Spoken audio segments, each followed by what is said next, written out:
Mimin gaskan lagi Babang Tampan. Bab 10-11. Terpikat pesona CEO cantik. Sebuah gedung tua dijadikan tempat pertarungan bebas ilegal. Walaupun Erlen sedang terluka, tapi dia tidak bisa absen dalam pertarungan bebas malam ini. Erlen sudah terbiasa dengan luka di tubuhnya. Riuh para penonton membuat suasana begitu ramai. Erlen hari ini bertarung dengan pria yang badannya lebih besar darinya. Pertarungan bebas ini telah memakan banyak nyawa, Erlen harus siap konsekuensinya jika nyawanya tidak terselamatkan. Jack, sang lawan menatap Erlen dengan tatapan sangar, dia membuka bajunya dan melemparkan bajunya ke penonton, mungkin karena dia keturunan orang barat, badannya begitu tinggi besar, Erlen pasti akan kesulitan menghadapinya. Erlen membuka bajunya, sampai para wanita di sana langsung ramai karena melihat tubuh Erlen yang indah dan six-pack.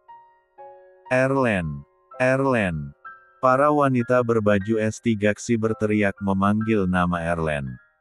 Wajah Erlen yang tampan tak heran jika membuat para wanita menggemarinya, apalagi di dunia gemerlap ini pasti banyak yang menawarkan diri untuk T1 dur dengannya. Namun karena dia mendapatkan beberapa nasihat dari Bu Darmi, membuat Erlen tidak ingin terjerumus dalam pergaulan bebas apalagi ada Chelsea di hatinya. Pertarungan dimulai.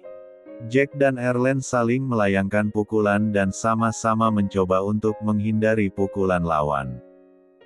Buff. Sebuah pukulan melayang bebas mengenai wajah tampan Erlen.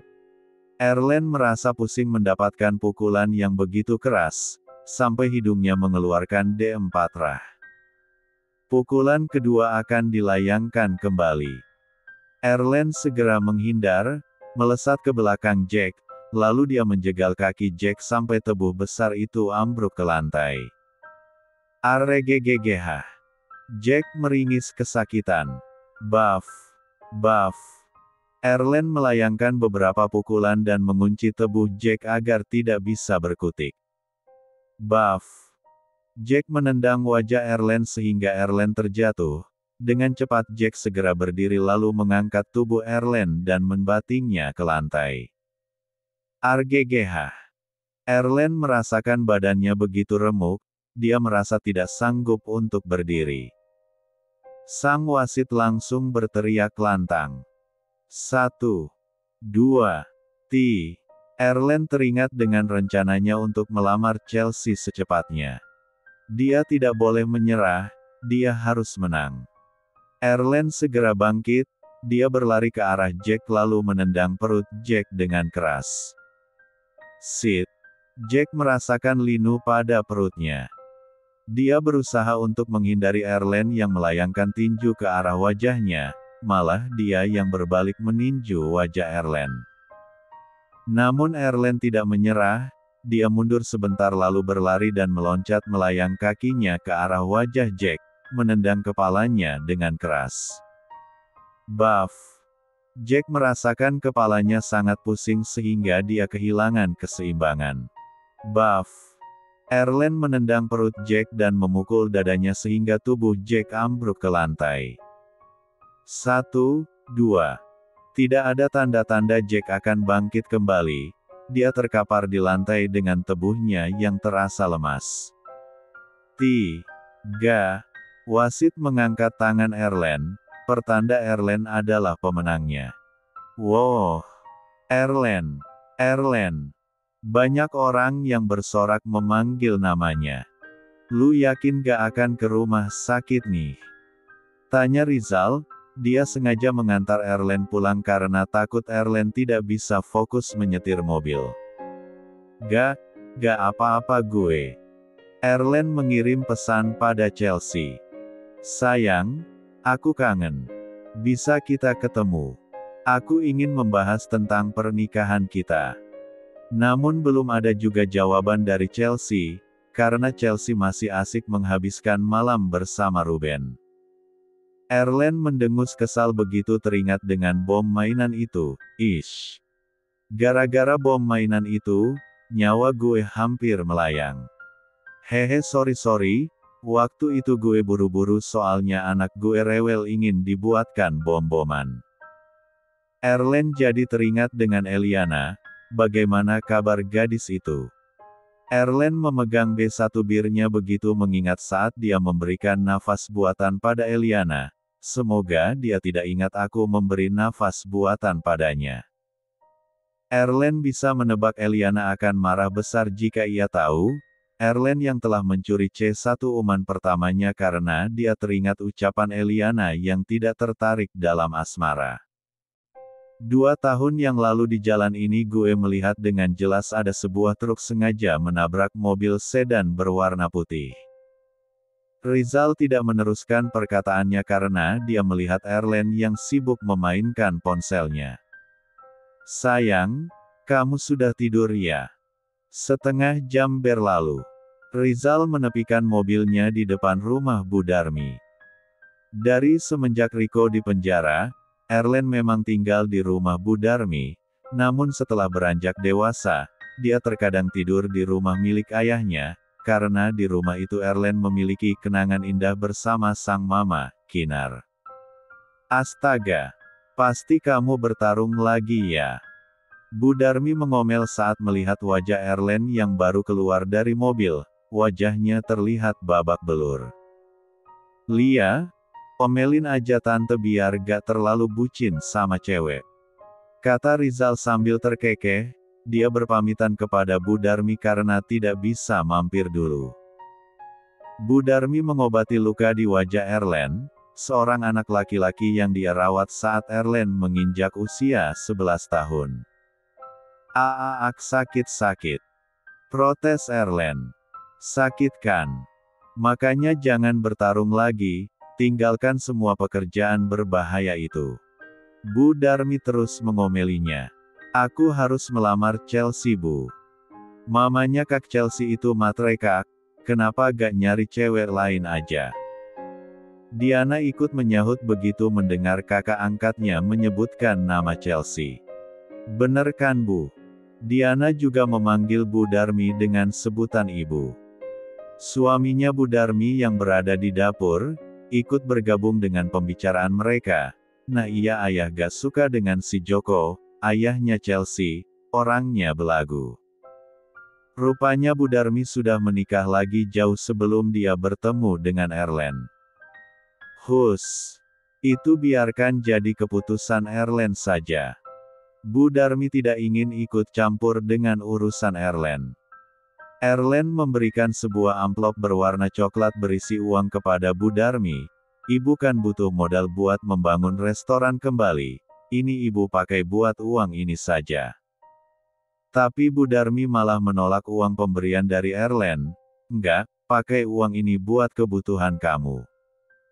Tapi Erlen malah memaksa Bu Darmi untuk menerimanya. Ini uang dari anak ibu, Erlen. Tolong diterima.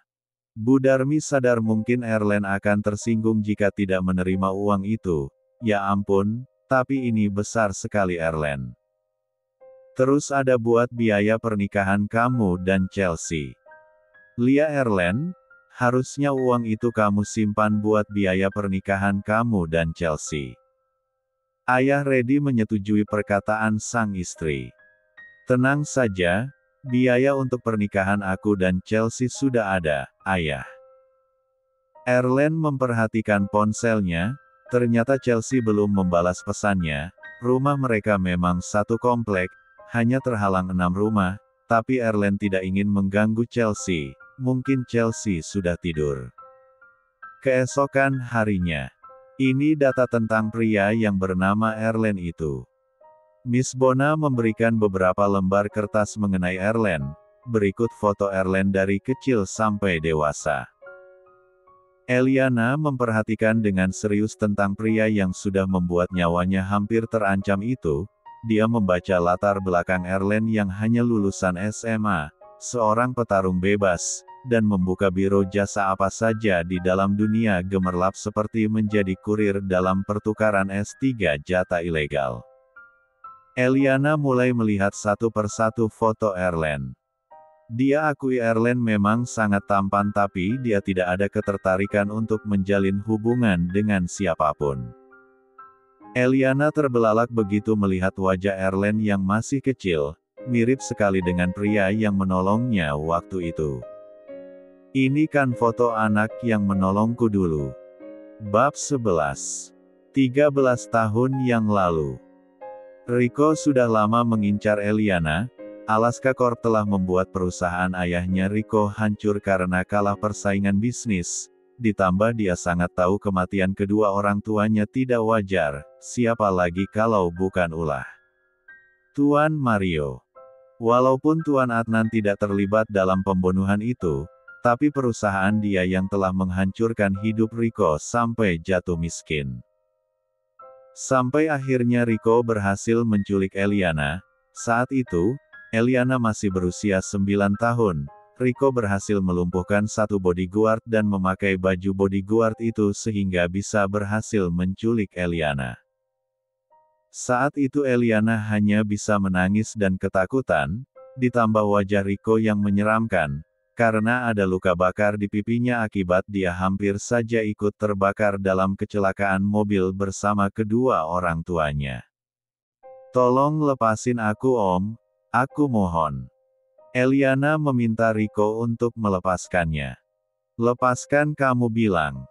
Rico malah terkekeh, dia ingin membuat Tuan Adnan kehilangan orang yang terpenting dalam hidupnya. Eliana sangat ketakutan, saat melihat Rico melepaskan ikat pinggang di celananya, rupanya Rico ingin menyiksanya dengan cara yang sadis. Klontang. Namun aksinya tertunda karena dia mendengar suara jatuhnya besi di sekitar gudang itu.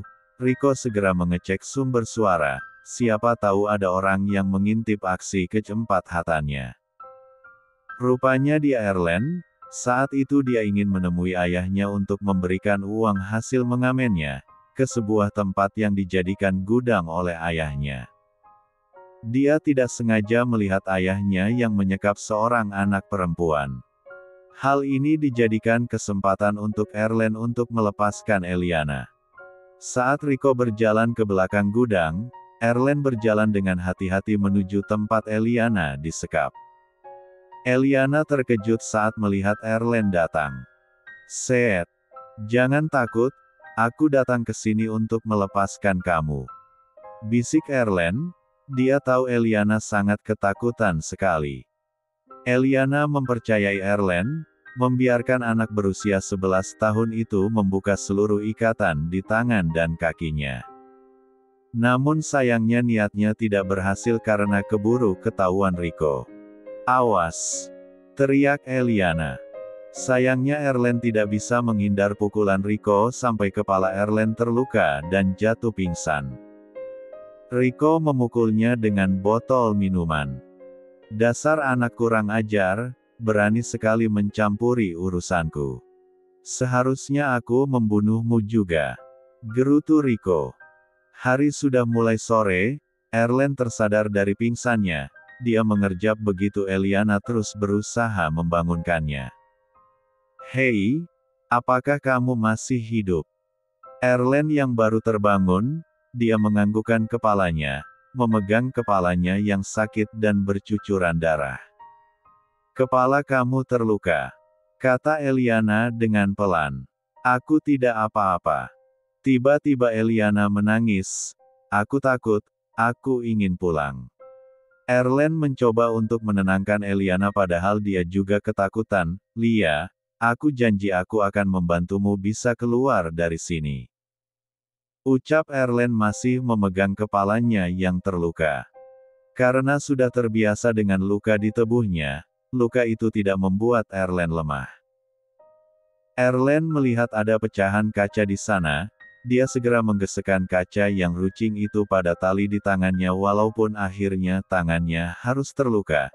Yang penting dia berhasil membuka ikatan tali di tangannya, dia juga membuka ikatan tali di sepatunya.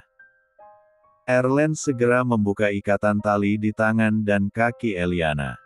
"Ayo kita lari dari sini," ajak Erlen. Erlen juga sama. Pada akhirnya dia ingin melarikan diri dari ayahnya yang kejam. Erlen menggenggam tangan Eliana karena Eliana sangat ketakutan sekali sampai keringat dingin bercucuran di tubuhnya. Jangan takut, aku akan melindungi kamu. Erlen mencoba untuk membuka pintu, sayangnya pintunya dikunci. Erlen melihat ada sebuah jendela di sana, tidak ada cara lain selain harus memecahkan jendela itu. Erlen membawa sebuah balok kayu yang tergeletak di gudang yang kumuh itu. Praang! Sampai kaca jendela itu hancur. Erlen membantu Eliana agar bisa keluar melewati jendela itu. Sayangnya suara pecahan kaca membuat Rico segera berlari ke arah sana. Beruntung Eliana sudah berhasil keluar, namun sayangnya Erlen belum sempat keluar dari sana keburu ditangkap oleh Rico.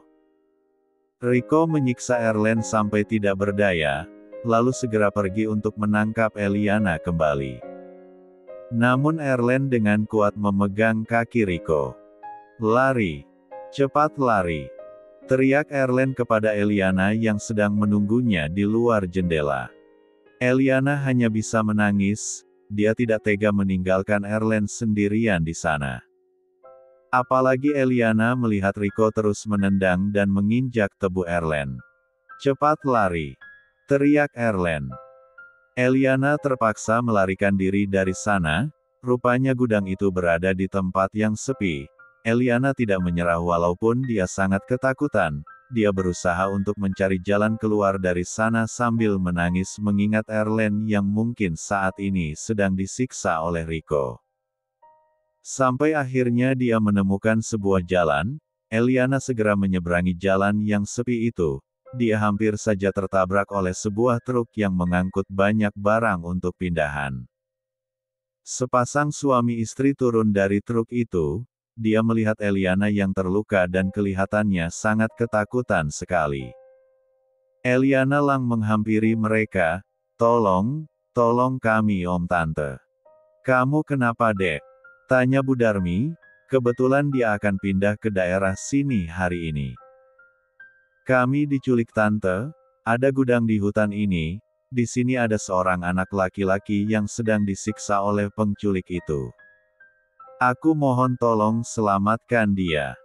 Bu Darmi menatap suaminya. Ayah Redi tidak mungkin menolongnya sendirian, karena tidak bisa berkelahi. Dia segera menelpon polisi dan menyuruh istrinya dan Eliana untuk masuk ke dalam truk.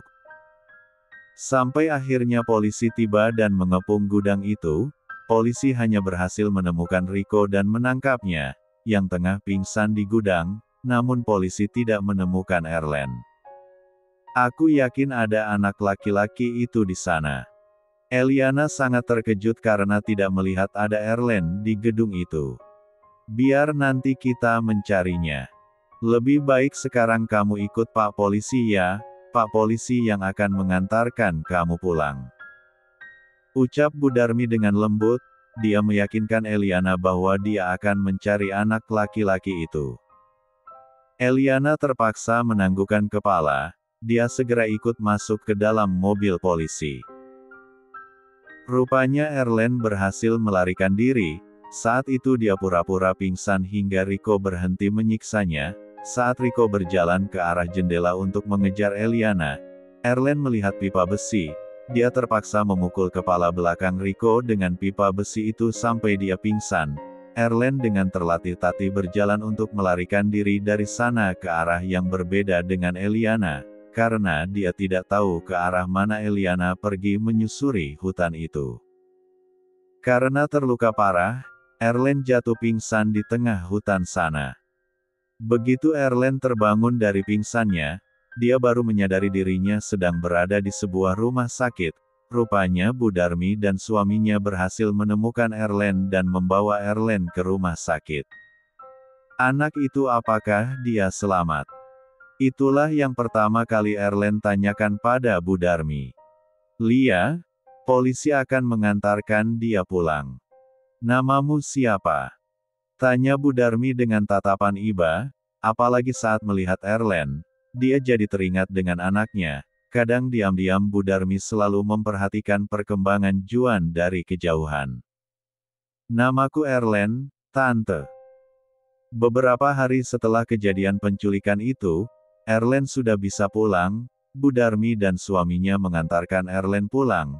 Rupanya jarak rumah mereka tidak begitu jauh, namun karena tidak tega melihat Erlen tinggal sendirian, Bu Darmi mengajak Erlen tinggal bersamanya. Dia tidak mungkin membiarkan anak berusia 11 tahun itu tinggal sendirian tanpa ada yang merawatnya.